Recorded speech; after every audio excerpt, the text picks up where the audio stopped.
Welcome, pool guys and gals, to the Let's Talk About Pools podcast, where your host, Lauren Broom, will take a splash into many topics in the pool industry to educate all aquatic professionals. Listen in, and you just might be surprised what you'll learn. So let's jump right in. Welcome to the Let's Talk About Pools podcast today. And on episode 18, my special guest is Terry Arko with HASA Pool. We're going to talk about the current chemical shortages and about HASA Pool themselves and what unique things they have to add that you might be able to use on your pools that will assist you in chlorinating. Also, our podcast sponsors for this episode are Skimmer. Thank you, Skimmer, ongoing sponsor. Thank you so much. And a new sponsor today, Wave Detection Systems. Thank you, Wave, for being a new podcast sponsor. You're supporting great education in the pool industry, and I'm very happy to have you as a sponsor because you have a device that we will talk about in future episodes that helps. It's that technology that will help with drowning prevention. So I want to say thank you to both of my podcast sponsors, Skimmer and Wave Detection Systems. I hope my audience enjoys today's episode as much as I did when I interviewed Terry. Have a wonderful listen into this episode. This is Skimmer, software for the modern pool professional. What can you do with Skimmer? See all your customers on a map, build service routes quickly, and let Skimmer optimize them for you. Access customer information, including contact details and full service history, anytime and anywhere. Customize work orders to track jobs like repairs and filter cleanings. Email your customers when you complete a service. You can include service details and on-site photos. Does your customer need a part? Add it to the shopping list and track it from purchase to installation. Skimmer will even remind you what parts you need for the day, and you can mark them as installed right when you're finished. Skimmer doesn't just store your service history, it helps you get paid. We integrate with QuickBooks Online for fast, easy invoicing. And we've got more billing options coming soon. All that's just the beginning. Go to getskimmer.com to watch our demo video, check out our online tutorials, and see if Skimmer is right for you. Welcome to Let's Talk About Pools podcast today. And on my podcast episode today, my episode guest is Terry Arko. He's the product training and content manager for HASA. Welcome today, Terry. How are you? Thanks, Lauren. I'm doing great. Good morning to you, and thank you for letting me be here today. Definitely. A lot of people know your name. They know who you are in the industry. You've been here a long time. And so I'm very excited to have you on and talk what we're going to be talking about today, which is some of the products that HASA has. We'll talk about the chlorine shortage a little bit on this episode. Definitely, you're one of the top people to talk to on this, on these topics. So let's dive right in, right? All right, thanks. So tell the audience a little bit about you in case they're a new listener and they want to get to know who you are and who HASA is as a company. So, sure. Well, basically, my story is I've been in the pool industry for 40 plus years. I started out when I was much younger, actually as a pool service tech, cleaning pools, doing repairs. Worked for a company, a retail service builder establishment in Southern California for 10 years or so. Went from there to work for a specialty chemical manufacturer on the West Coast, known as Leisure Time Chemical. Some people may know them. I worked for them for many years basically doing technical direction and product development. And then I was with a company which a lot of people may be familiar with, Sani-Clor. Was actually with Sani-Clor for as their technical director and product development for about 24 years. So I currently am now with HASA, and HASA is a company on the West Coast, and we're headquartered out of Southern California. And it's a company that's been around since 1963. And the primary thing that HASA does is we produce liquid sodium hypochlorite bleach, which is your liquid chlorine that you use in swimming pools, and also liquid muriatic acid. And we cover, from Washington, Oregon, California, Arizona, all the way over into Texas area in those markets with that product. Wow. Keeps you busy, doesn't it? Yes, it does. Yeah, especially now. So tell us a little bit about the HASA liquid feeder and how does it work? Because we're seeing it in like Pool Pro magazine and that kind of thing. So let's tell the audience a little bit about it. Yeah, sure. So one of the things about liquid chlorine, liquid chlorine is kind of the old guy, if you want to say, or whatever, in the pool industry. It's been around for a long time and definitely used. And obviously there's kind of, trichlor tablets came along, or cal-hypol tablets, tablet feeders, those kinds of things. And so liquid kind of went to the back and became the shock product and that kind of thing. And the main reason for that is with liquid chlorine, you might go into the pool on Monday and let's, say you don't want to put so much chlorine that people can't swim or use the pool. But you need to make sure you've got enough to carry them through the week till you're there next Monday again. And a lot of times, back in the older kind of old school days, I guess I would say, guys who are doing liquid, they might actually leave a gallon of liquid or some liquid with the customer and say to the customer, hey, can you put this in midweek or whatever? And that was kind of the practice that kept liquid and kept a residual in the pool, as opposed to having a tablet with a floater or something. So while liquid's a great product, there was a little bit of an inconvenience and a little bit of so what if the customer forgets? Then you get there and you don't have enough chlorine the next week and those kinds of things. So that's always kind of been sort of the white elephant with liquid chlorine use, at least on a residential use. And so maybe the pool pro might have to go back and make an extra call and charge for that and all kinds of things. So we came up with this idea, and originally, this goes back to about mid 1970s. We came up with an original product which was known as the Liquidator.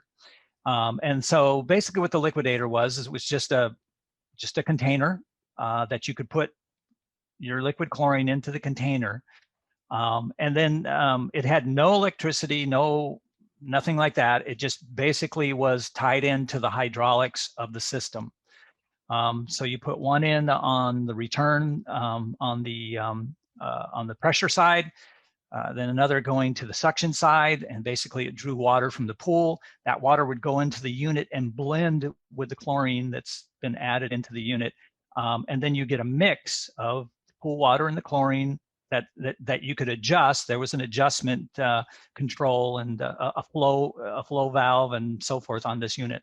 So you could actually see and kind of adjust the amount of chlorine you had going in. And so you could proactively daily be adding liquid chlorine into the pool. Without having a person to have to do it. That's without having cool. to rely on the customer or having to go back or that kind of thing. So really basically what it was, I guess, like a tablet feeder, but with liquid. It kind of worked under the same, sort of the, tablets work by erosion and by the water coming from the system and going back out. And Yep. that was the idea with this.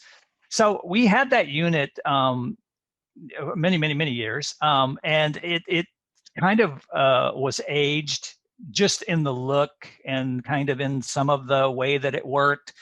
It looked like almost like a big square trash receptacle. That's how we call it. And it just had one big lid that opened on the top. And so it was kind of real old school. And there were some other kind of issues with how do you clean it out and things like that. So we took that design and that technology and that idea, and we thought we really need to make this better. And we really need to bring this into today's world. And we started working on this about 2 years ago. We started to design what we call we just call it the HASA liquid feeder now. We don't have the Arnold Schwarzenegger sort of Liquidator name. We went away with that. So he's called the HASA liquid feeder, which is what it is. And we use the acronym HLF. So we kind of call it the HLF. That's kind of a cool sounding thing. And the difference with the HLF is, first of all, we sort of made it more compact. We sort of condensed it in just its look. It's not this big, huge thing, you know, sitting in the backyard. And we really designed it to kind of make it look like a part of the equipment, a real part of the equipment, and to really fit in. So even getting to we sort of went with, I don't know if I can use it, say Pentair, you know, the Pentair beige or whatever. We went with that color, you know, so the coloring is very similar to a lot of the equipment you'll have on your pad. It's much more condensed. And one of the things about one of the weaknesses about our original Liquidator is that if you're putting that in a backyard and it's sitting there in the sun all day long, you've got the UV and everything, and you got your liquid in there. Well, you know, liquid chlorine is sensitive to sunlight and to UV, and so that can cause it to degrade some. So one of the things we came up with was we determined and decided we're going to make this like a double walled system to protect it from the UV. So we actually have a unit which is the reservoir, which is separate from. We have a cover that goes over the top. The cover just makes it look nice. It makes it look nicer, but it also gives it that protection from the UV as well, which is real big. And the really cool thing about the cover is the cover actually goes over. You still have access to the controls on the reservoir, all that with the cover on. The cover has a safety lid, which was another thing. The Liquidator was just a lid that just opened. You know, anybody could open it. So that was really concerning to us as well, the safety aspect. So now with this additional cover, we actually have a safety lid. It's childproof. You know, not anybody can just open it. But also, even if it's open, you don't have access to that chemical. Like, you cannot contact the chemical or touch the chemical. So there's a lot of safety built in from that standpoint. And it's real convenient now to fill. You know, there's no, you know, splash out or anything like that that you need to worry about with the way we have that. So, you know, we just modernized that whole look, and then having the double container. The controls are much more simple, I guess I want to say. They're easy to control and manage as far as the amount that you have going in and out. You can basically look, you adjust a control valve, and there's actually a flow paddle wheel that you can visually see. And you can actually see by how fast that wheel's spinning or how slow, or if it's not spinning at all, that you know whether you're getting flow or whether you're getting, you know, the product going into being added. And then we did some things like we added a bottom drain port, which the old Liquidator didn't have, because you do one of the things about when you're using liquid in this kind of a feeder situation is because of basically the molecule makeup of liquid chlorine, it does have a softening effect to the water. So you do get some calcium that will precipitate out in the unit, just inert calcium flakes. They go to the bottom of the unit. So in the old unit, that was kind of a hassle because there wasn't a real efficient way to get that cleaned out of the bottom, except for maybe bending over, scooping in or something. So we designed a bottom drain port in this unit as well. So you actually, and it actually comes with an attachment that you can attach in. It's attached into the bottom drain port to where you can hook up a hose if you want to. So you can, you know, wash it, and then you can drain the material out, that kind of thing. And it's all inert, but it makes it so much more efficient and easy for the pool pro, especially, or even a homeowner from that aspect. So those are just you know, some of the things. If you go online or you've seen the ads or you've seen what it look like, it's a really nice looking unit. It's very efficient, no electricity, and you're using liquid chlorine. You can get the best out of liquid chlorine, and you know, the good thing about liquid chlorine is, you know, you're not contributing any CYA to the water, no cyanuric acid. You're not contributing any calcium to the water. So you're not building up your TDS with cyanuric acid or with calcium, you know, which can be detrimental at some point. And that leads to more draining and that kind of thing. But you're just getting pure sanitation, chlorination from liquid without building up any of those byproducts and so forth.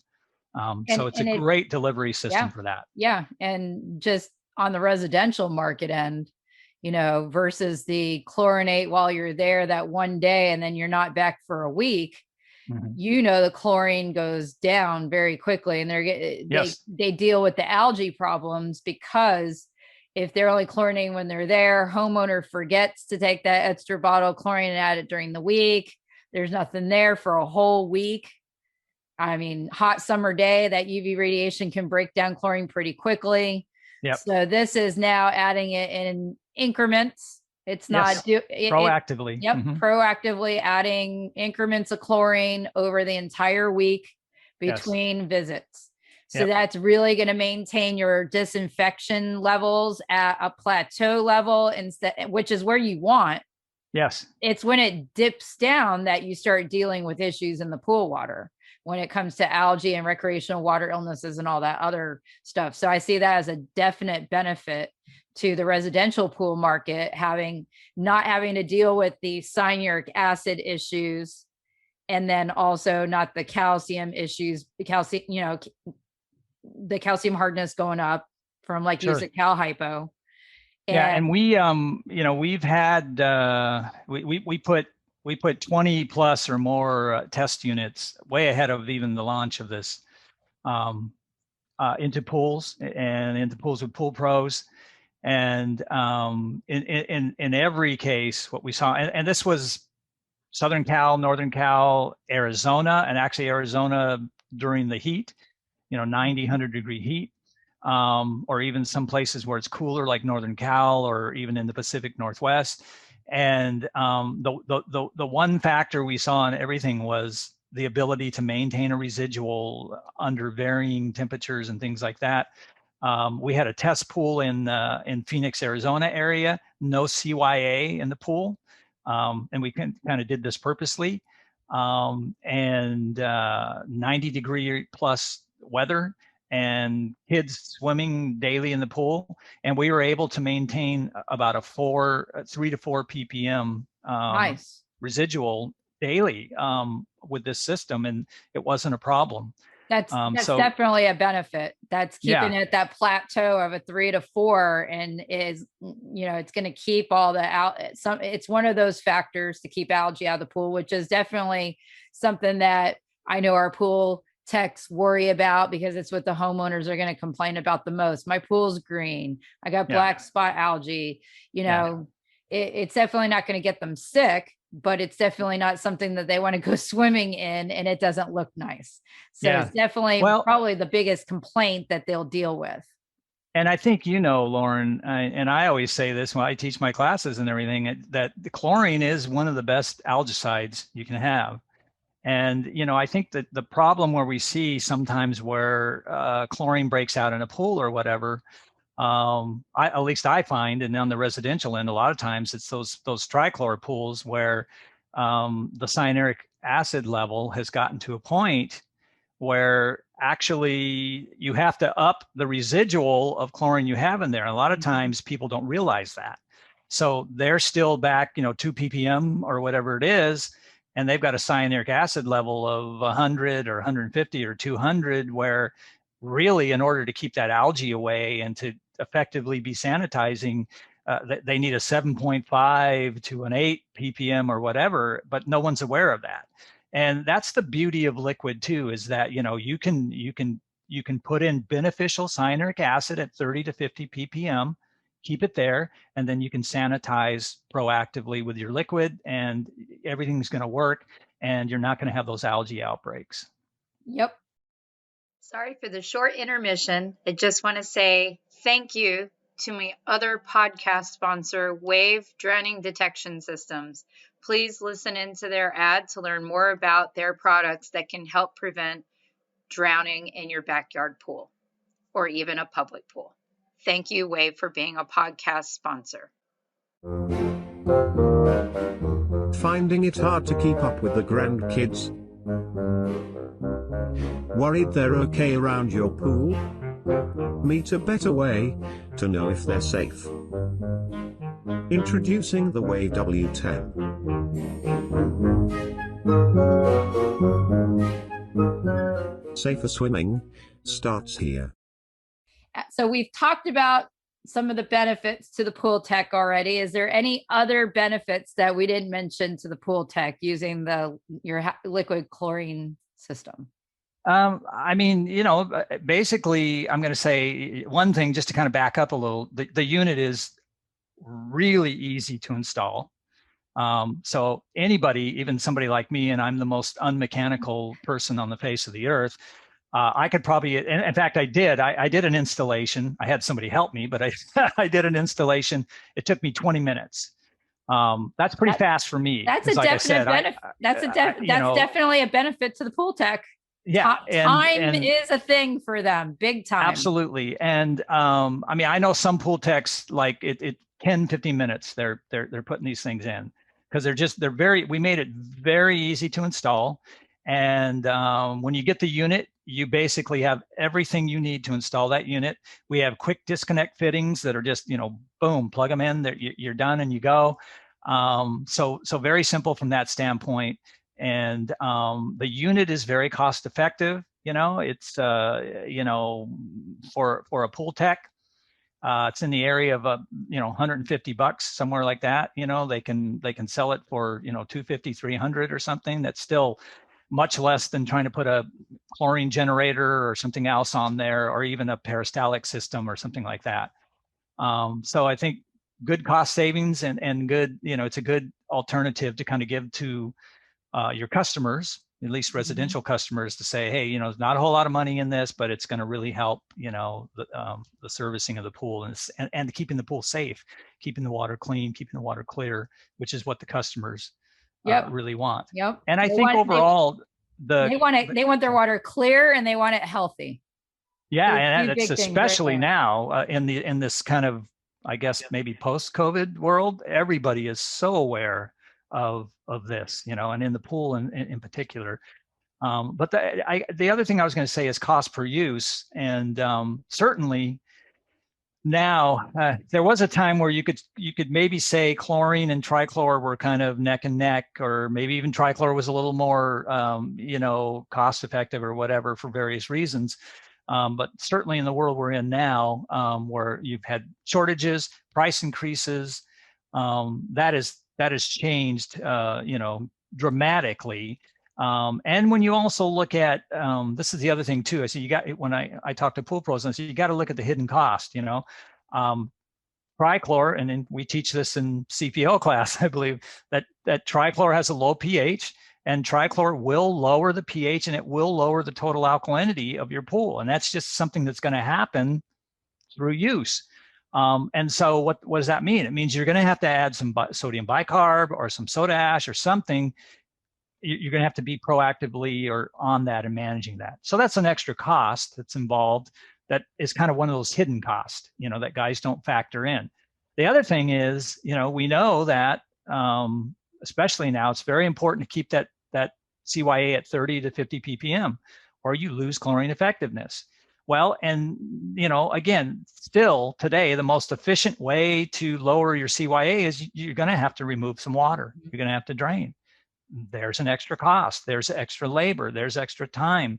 Those kinds of things. So I think if you kind of do some of this, if you do the thinking and you look at it really, and you start comparing it, and you see that with liquid, you're not going to have to drain as often. You're not getting the CYA increase. You're not getting the calcium increase. That saves you a lot of money. And then just comparing, if you compare what it's going to take to get 10 ppm in a 10,000 gallon pool from liquid, as opposed to with trichlor, and then your cost pound per gallon, let's just say, you're definitely going to save with the liquid now, in comparison to that. Now, with the use of liquid chlorine through that feeder, do we see an increase in your pH over time? So, interesting thing is that I'll say when you start off with liquid, when anyone is going to liquid or switching to liquid, you will see an initial increase in pH, which you would need to manage with muriatic acid. And typically it's like a pint per gallon. That's kind of the ratio typically. But there is some interesting things that have come out about liquid and cal hypo, for that matter, and the raise in pH, and particularly in outdoor pools, is that as you're on liquid or as you're on cal hypo or whatever, and we all know chlorine's producing hypochlorous acid. That's any chlorine's going to produce that right away. So with the liquid, you're producing your hypochlorous acid, or cal hypo, you're producing your hypochlorous acid. As that is reacting with UV, it's reacting with contaminants in the pool as well. You do get a breakdown of the molecule to where you're creating some hydrochloric acid as well. And so Bob Lowry's done research on this. I think Trouble Free Pools, it's got information and research on this as well.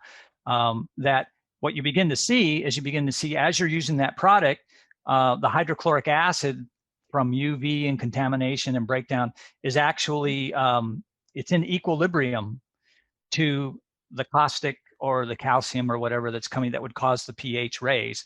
So you really get kind of a balancing out of the pH as you're on those products. And you can actually get to a place where you're not getting a great pH increase as you're adding week in, week out, or day in and day out. So based on that information, and there's a lot of information on like Pool Chemistry Training Institute on the website and so forth. And I think Trouble Free Pools talks a lot about this too, about the increase of pH from liquid and cal hypo that isn't as great as a lot of people, they assume, because they look at liquid and it says pH 13 and they think, oh my God, my pool's going to 13 every time I add liquid. Well, we know that's not true because number one, just the dilution factor of, you're not, if you pour in half a gallon of liquid, your pool doesn't suddenly go to pH 13. There's a dilution balance and so forth. But now, with this new factor of, how UV affects it, the HOCl or contamination or the breakdown, and you're getting the hydrochloric acid and the equilibrium there. So what I tell pros now is, because I did pools, and when I did pools, it was just a standard. Like if you put a gallon in, you put a pint of acid in automatically. No testing, no thinking. It's just gallon, pint. And I know, pool pros, time is limited. We get on a system, we do things. And so I'm telling these pros now, I'm saying, hey, look, what you should do, here's what I'm going to recommend. If you've on a pool and you've been on liquid for a while, whatever, and you're doing liquid, is add your liquid 1 week. And don't put the acid in automatically. Just add the liquid. When you come back the next week, when you first get to the pool, you do your test and test your pH and see where your pH is at. And I'd be willing to bet you your pH is probably going to be pretty much where it should be. It's going to be fairly stable. And then you can kind of, or if it's not, then you can determine, okay, I need to add a little more acid or whatever. But don't just do the automatic this, and then you're off, because you could be wasting acid. Awesome. Thank you so much. Because I know that's the common myth. And I've read Mr. Robert Lowry's book as well. And that's one of the big things there that's a little bit different that people don't always realize about liquid chlorine. So yeah. I was glad to bring that up. That was the reason why for that question. That was a reason for that question, because they're going to be thinking, well, this is feeding liquid chlorine. And most of the people are taught this versus what we just talked about. So that was awesome to bring up on the episode. So how does this system help during the current chemical shortage that we're in? Well, I think, if we're talking trichlor, which is kind of the big factor on the chemical shortage, and just the inability to get trichlor tablets, or if you can get them, they're really expensive.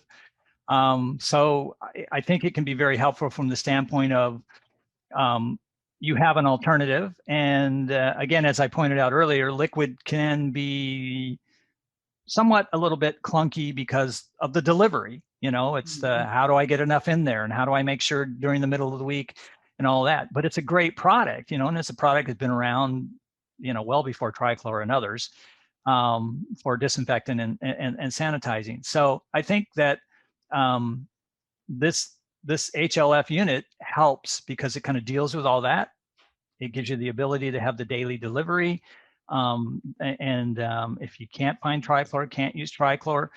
And another thing too, that came out just before the shortage, was, I think, pros, and people were starting to reduce and cut back in the trichlor use because of the increase of CYA too. Not saying that you'd never use trichlor or whatever, but you had to be a little more sort of careful or really watching your CYA levels as you use trichlor. And you could get to a point where you're going to maybe say, okay, my CYA has gotten to 60 or whatever, so I'm going to back off on the tablets.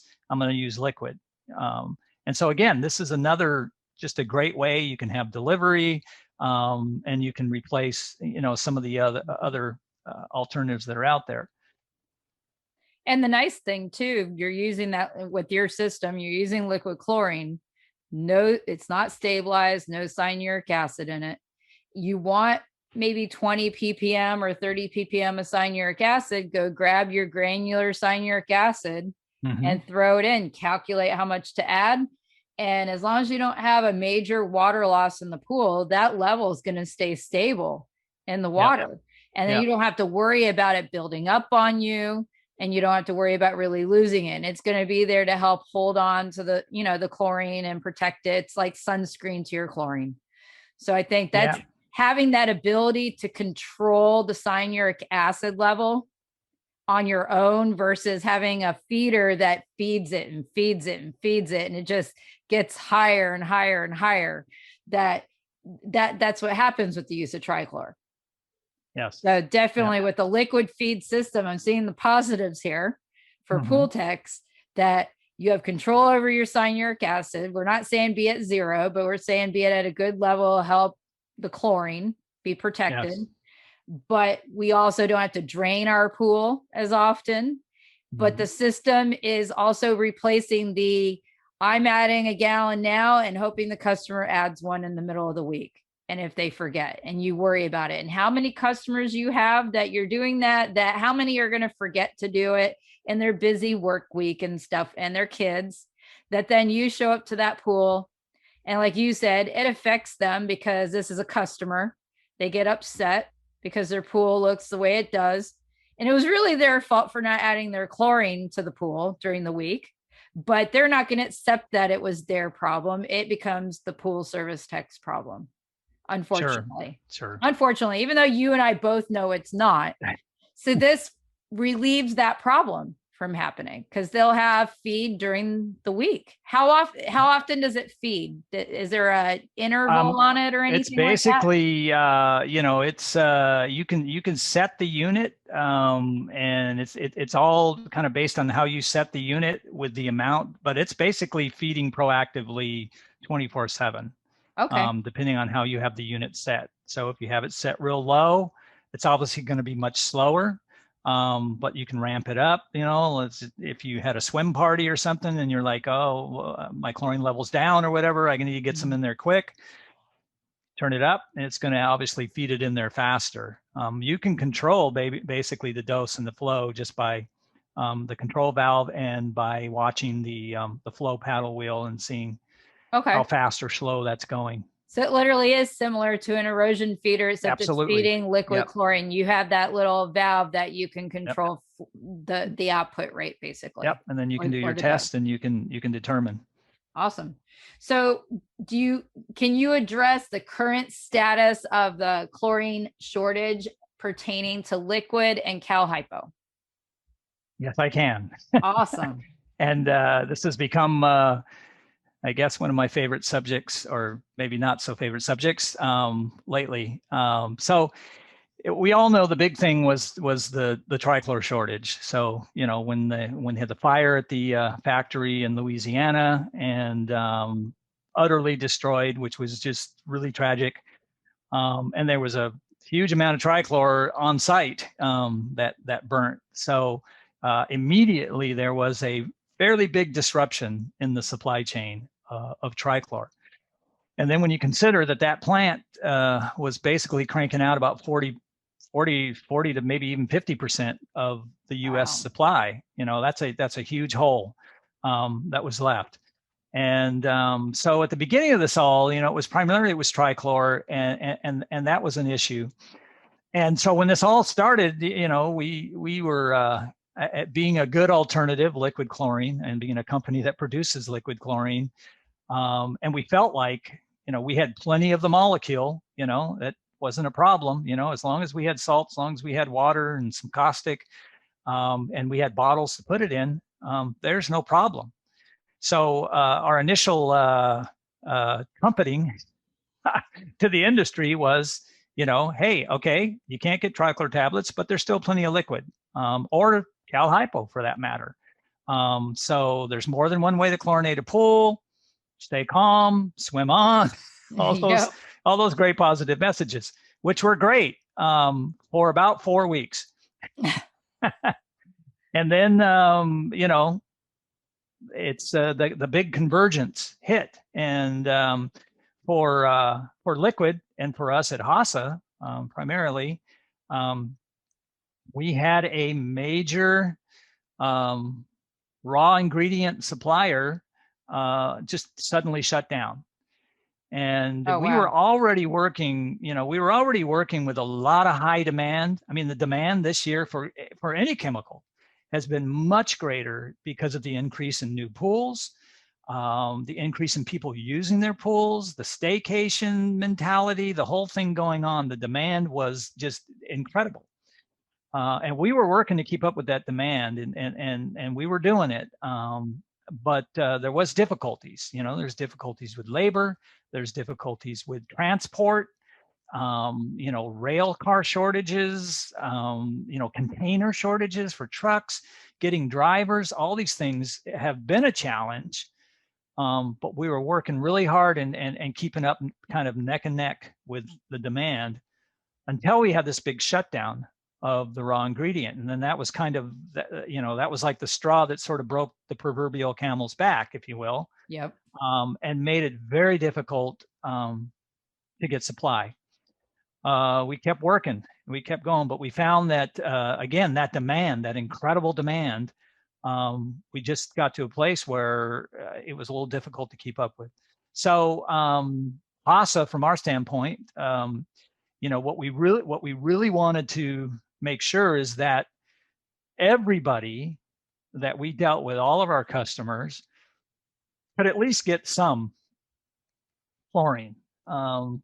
So we didn't want to do something to where we had one big customer who's going to hoard or going to take all our chlorine, and then nobody else can get any. So that was a tough decisions and choices we had to make to say, okay, look, we got to ration what's going out. So where you might have gotten 5 pallets, now you're going to get 2. It's just we have to do it. Everybody's got to conserve, and we've got to kind of, just so everybody can get some. And that's good that you guys did that, so that there wasn't a hoarding by one company, and then they up the price on if they sell it out to customers or. Yeah, and that's exactly what we wanted to prevent. And it was difficult. It was difficult for pool pros, to basically show up to a distributor where, it's like going to 31 Flavors and seeing a sign that says we're out of ice cream.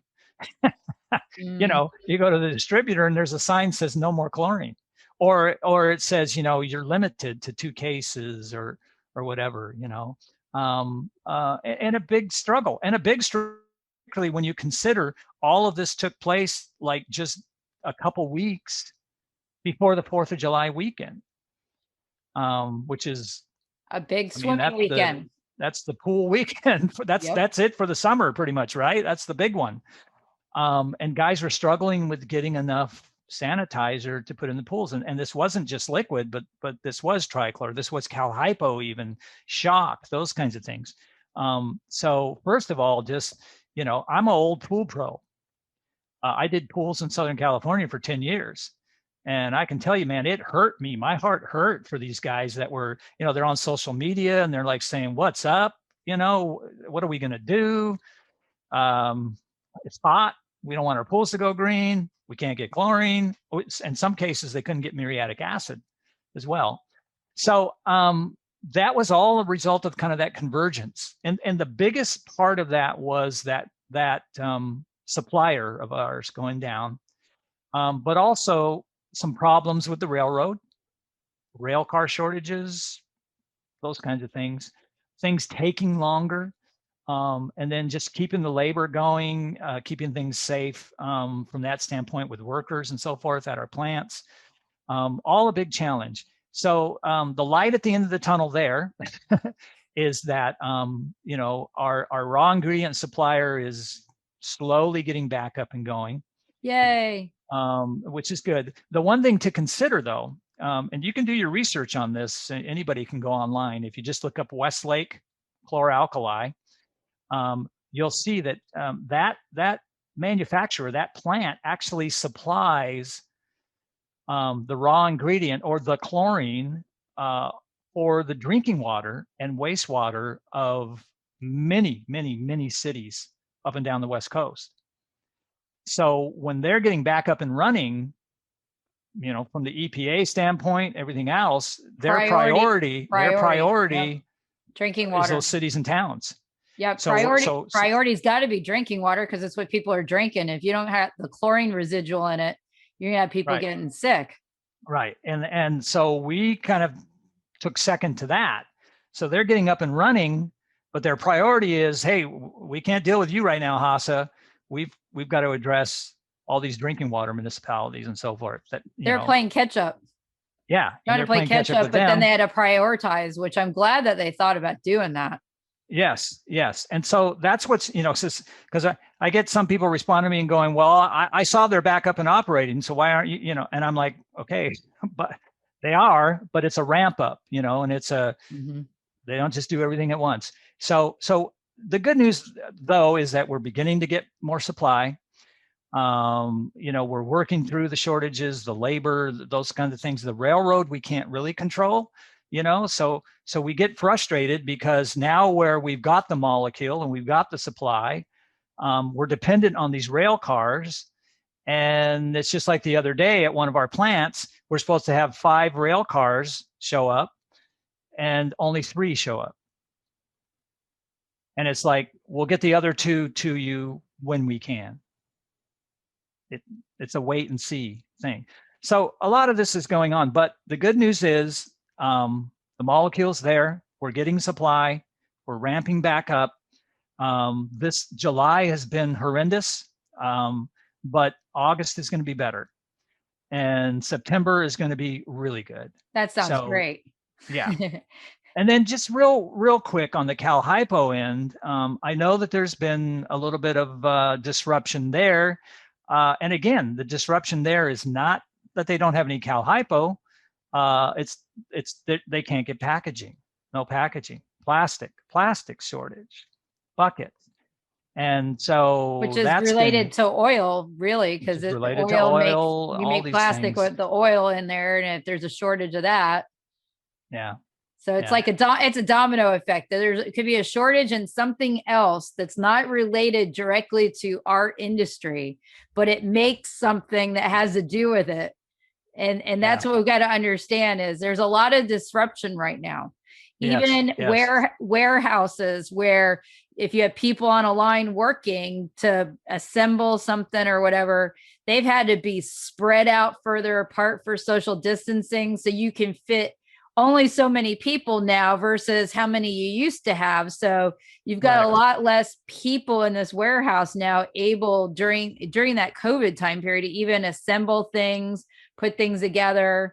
Yes, it's hard. I know all the pool service companies listening right now have been trying to hire, have gone through the trying to fill a vacancy with a person that will either show up to a job interview or even continue working, even if they show up the first week. So I'm sure that's affecting all of us. It's not just one part of the industry. I think you guys, so all this comes together, but it seems like it's starting to get better. And I agree with you that by August and definitely into September, I think we're going to see things getting better. Yes, absolutely. And again, I've kind of developed a new motto, and my new motto is the one thing I know for sure is that nothing is for sure. Truly. So I just want to say for now, everything should be clicking along in September, but we're just going to hope, Lord willing, and the creek doesn't rise, or there's no unforeseen other sort of disaster or something. If things remain stable, we're going to get back to the way things were and even better. And again, as I said, with HASA, we're producing more liquid chlorine ever than in the history of the company. Getting it out. It's getting the it's mainly getting the molecule delivered. Getting the molecule to do it and then getting it delivered was the issue that we faced in June and July. But yeah, we are. I mean, just from, if we look at January of 2021 through to May of 2021, we had already shipped and put out millions of gallons over. I don't use 2020 as a comparator because that doesn't really matter. It's a weirdo year. That was a different year. But in comparison to what we did 2018, 2019, we were millions of gallons over in what we had put out into the industry.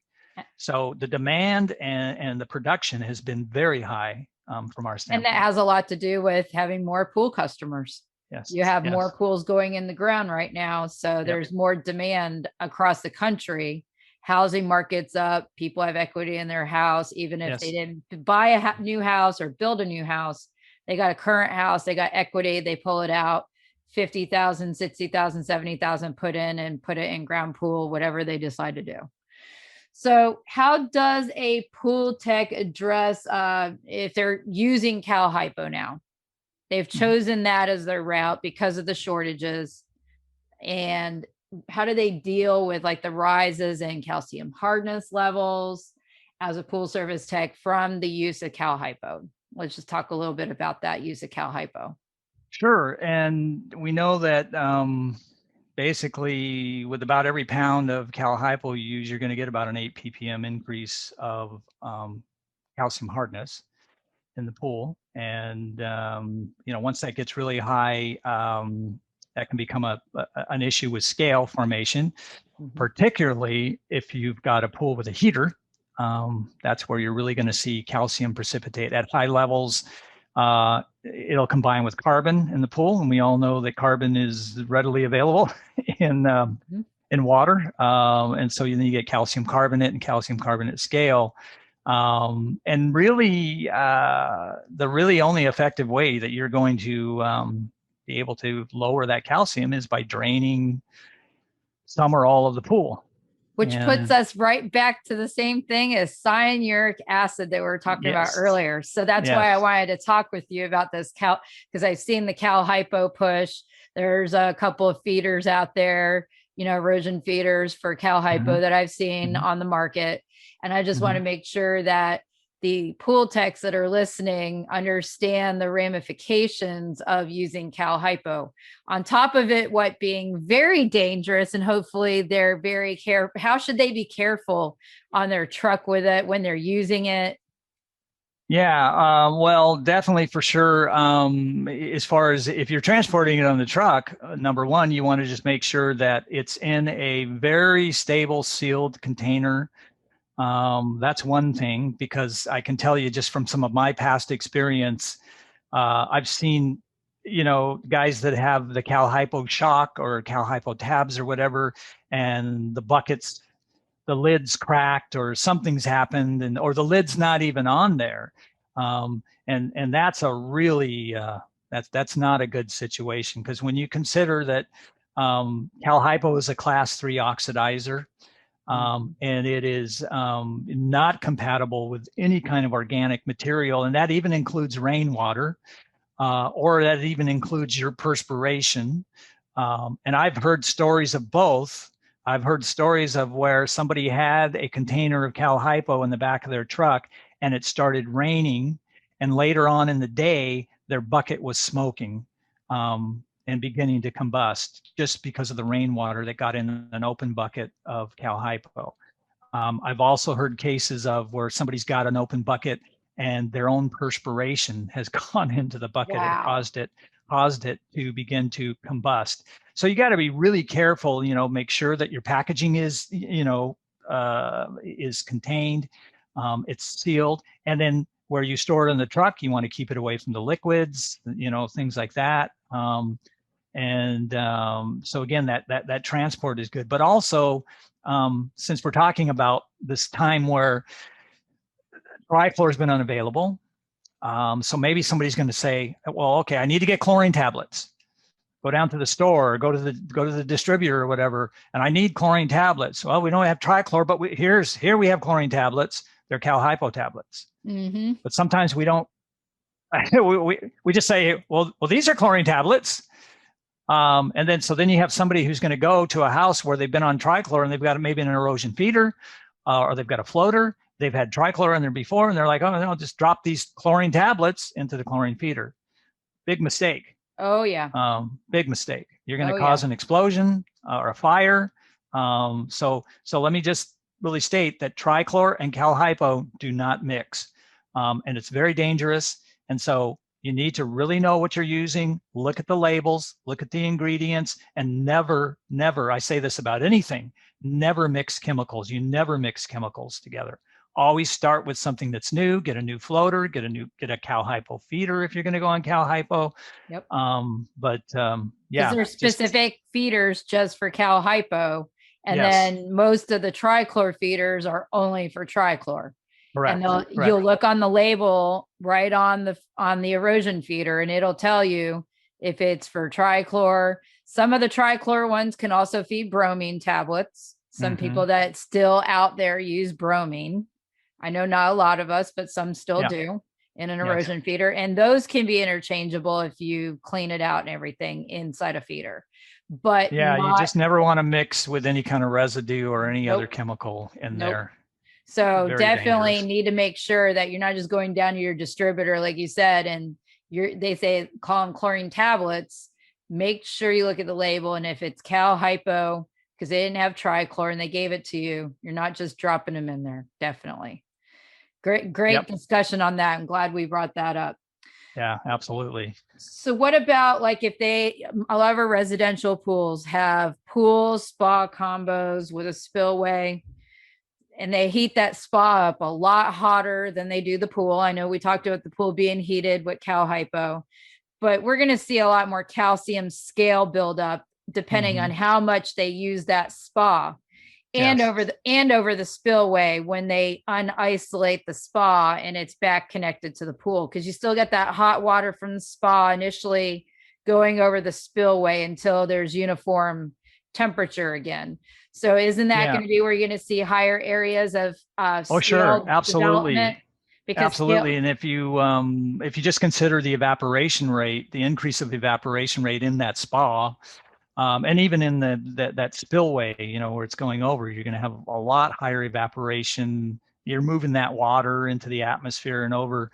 And so the higher evaporation rate you get, the more you're going to see scale formation, especially in high calcium situations. And that's something else to think about when you're using the Cal Hypo, because you will be increasing your calcium hardness. And I can tell you personally, I just taught in-person CPO class right here in town. And it was a commercial pool that has, I won't name the company, but it was a Cal Hypo erosion feeder on the pool. They didn't have a spa. And their calcium hardness, when we tested as a class, all of us stopped once we got to 60 drops, which was like 600 parts per million of calcium hardness. Wow. And it wasn't even on the verge of turning the blue color yet. That would indicate to us, that you stop and then multiply by 10.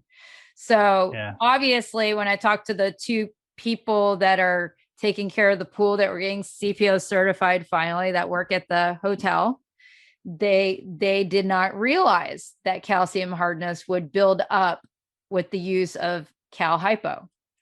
So you always got to keep that in there. And it does affect water balance. I mean, yes, we always look at alkalinity, pH, and then, but calcium hardness is a factor in there. So we've got to worry about when that gets high. And total dissolved solids as well. That increases your total dissolved solids, as cyanuric acid does as well. Which this is a little added thing in here, but you should get some method of testing your TDS level. The only way you can actually know what your water balance is if you put all the factors in. Doesn't matter if you're doing it by hand, like we teach in CPO class, or if you're using one of those phone calculator things, the phone apps that do water balance, or you're using the water gram wheel or some method like that. You need to know what your different parameters are to put in.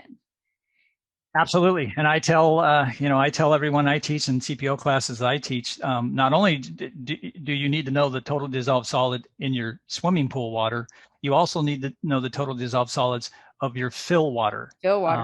Because when you are at a level where you're 1,500 parts per million of TDS in the pool above what your source water is, it's time to do some drain and dilution, because if that's the case, your chlorine is less effective at that level as well. So you're wasting chlorine if your TDS levels are high and over and above, 1,500 ppm over what your source water, fill water was. I'm going to put this out here to you, Terry. I know it has nothing to do with your local chlorine fee. We're just having a nice little conversation here on this podcast episode. So I know you deal more residential than commercial. So, in general, commercial pools and spas are usually totally separate from each other. Commercial spas are heated the whole time between 98 and 104. Yes. And traditionally, when I'm teaching the CPO class, and it's commercial people in there, and some of them are new. They might be maintenance working at the property, and now they've got to take care of this spa and this pool. And you ask them, when's the last time you dump your commercial spa? It's different with residential because it's connected to the pool most of the time. And you've got that circulation. It's not heated to 98 to 104 the entire time. It's only when they use it. Commercially, it's like, you get that light bulb or their eyes open wide. What do you mean dump the spa? I've been here for 2 years and we've never dumped the spa. And you're thinking like me, Terry, how high is their TDS level? Yeah. If they not dump that spa, because that level goes up a lot quicker in a small body of water. Yes. So what is their water balance like in that commercial spa right now? And the effectiveness of their sanitizer is just, it can't be there. Right. Just can't. We're having a fun conversation here. You're probably like, just to add into this, you'll like this. I had to go visit a KOA campground once because they were having problems with their pool. And they had a spa that was in-ground separate from the pool. And we were walking by there, and I noticed it was a little green tinty looking, the spa. And I made a mention or something about, hey, what's going on with the spa kind of. And the guy who was the camp operator who was walking me back to the pool, and he was bragging that, I have not drained that spa I have not had to drain that spa in 10 years. Oh, golly. So I just dropped my head like, wow. I had to do some schooling with him on that.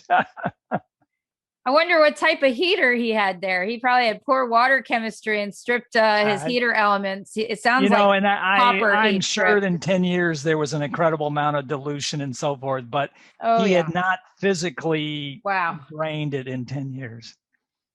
Wow. That's all I'm going to say. We could talk a while here, Terry, with experiences, couldn't we? But hopefully some of our few experiences we just talked about in the episode, somebody listening will learn from something we talked about. Yes. That's the big thing. That's my big thing with the podcast is this is my platform for free training. Yes. For people that are going to go above and beyond than just getting one certification or one class.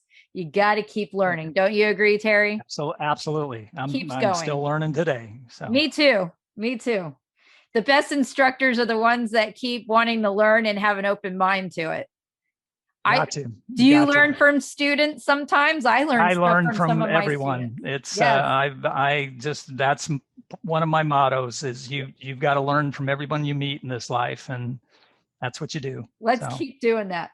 So let's get back to the HASA liquid feeder. I know we mentioned it briefly. Let's definitely talk about the cost savings to a pool service tech or company, because that's definitely what they're thinking is cost savings here is a big deal.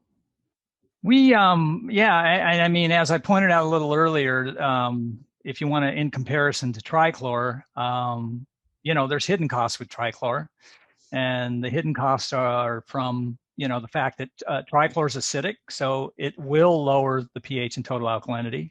So you will need to add either sodium bicarb or, sodium carbonate soda ash at a pretty regular basis. That's extra cost, that's extra labor, that's extra TDS buildup and so forth. So all of that contributes to also the need of having to drain more often. So that's increased water costs, that's increased labor and time and so forth from that aspect. But we actually did, just HASA kind of internally, we did a breakdown of averaging out, at least in the West Coast states, where trichlor is right now per pound, and then doing some averages of what would be needed either with bicarb or soda ash in cost to keep the pool maintained. And then we compared that to liquid, the dosing of liquid in pools. And we determined basically somebody who had, let's say somebody who had 50 pools, if they were using liquid in comparison to the trichlor, they would be saving probably about $1,100 a year just in average cost. So, and that's just some work we did internally in averaging some things, but there's definitely cost savings just from the standpoint of not adding extra chemicals and not having to drain as often. And the unit is really geared toward residential, not really commercial. It is. Is it commercially used on commercial public pools? So it is at this point, the new HLF that we are putting out into the market, which by the way, I should point out, it is just now going out into the market, into distributorship. So we've just launched it. So it may not be everywhere yet, but it's coming. But it is going out there now as we speak. That unit is not NSF at this point, but it is in the process of NSS approval. And so as soon as that's done, we'll make the announcement and so forth. But we do have, HASA does have a unit, the old Liquidator units that I talked about. Mm-hmm. We have a commercial version of the Liquidator, which is NSF approved. And that's available. You can still get those. And if anybody's got a question on those, you can contact me. I don't know if I can give my email, but I have an email called askterry@hasapool.com. So askterry@hasapool.com. Flood his email box with questions. Yeah. So, well, I mean, if you have a question on how to get one of those, I certainly can let you know. But I do want to point out though that commercially, our feeder, our liquid feeder, we don't really promote that as a commercial, like let's say an Olympic size pool, something like that, big facility, 500,000 gallons or whatever, 1 million gallons. We don't really feel that our unit is a good unit for that kind of commercial use. A peristaltic system, something like that's probably better for feeding liquid. But where our commercial unit comes in is, condo pools, apartment size pools, those kinds of things, smaller commercial pools, KOAs or whatever, like I just mentioned. Yep. It definitely can work for those, and it's definitely very good for those kinds of systems. Awesome. And the last thing I want to bring up, when we were talking about shortages, it was in my head and then I forgot. So you had mentioned about muriatic acid. What's going on with, why is there shortages of muriatic acid when it's not related to the chlorine plants and stuff like that? Is it just demand? It kind of is. One of the byproducts from the production of liquid chlorine is the material for muriatic acid. So that does come from our supplier as well. So when our suppliers shut down and can't get us the ingredient to produce liquid sodium hypochlorite bleach, we also lose the byproduct ingredient of creating muriatic acid.